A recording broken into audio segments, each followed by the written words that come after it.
But what I think is most important about this is the fact that China has executed a whole series of lunar landing missions on schedule and exactly as planned.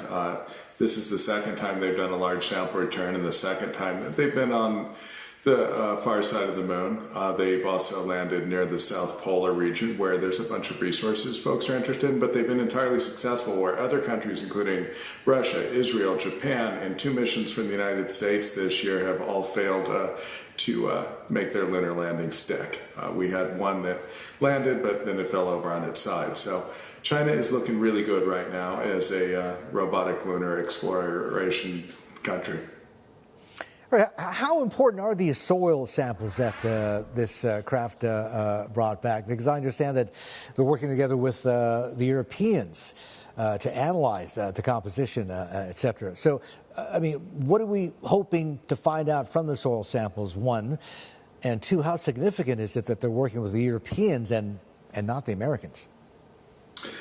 Well, first of all, NASA has an actual congressional rule that pretty well prevents NASA from working with China over issues of intellectual property theft, which I think the Europeans should get wise to.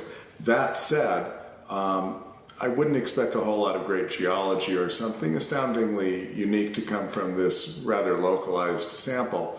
It's not like the Mars rover that NASA currently has, which has wandered over many kilometers, picking up dozens of samples from very different areas that will then hopefully be picked up by another vehicle and returned. So it's a very limited sample. Still, again, we don't have those samples from the other side.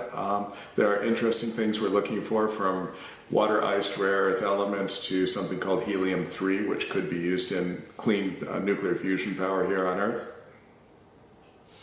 So, Greg, this whole thing about, U.S.-China research or coordination in terms of space, that's not allowed. I get that for intellectual property, also national security reasons, I would suspect as well. We're talking about 2 very, very different business models here, are we not? Or commercial models for space exploration. On the China side, obviously, it's very heavily state and government subsidized. On the U.S. side, well, that's there's been a revolution, right, with SpaceX, et cetera. How are things shaping up in terms of the development of both these models? Yeah. So NASA landed robotic landers on the moon back in the 1960s, and then obviously people in 1969 and the early 70s. So there was no need to repeat that. The 2 U.S. landers we tried this year were part of the CLIPS mission, and they were commercial landers developed by private companies and operated entirely by private companies and launched on commercial rockets. So that's a very different model than what China's doing. Other than the large return, which is great, most of what China has done is something that the U.S. and Russia did 50 years ago.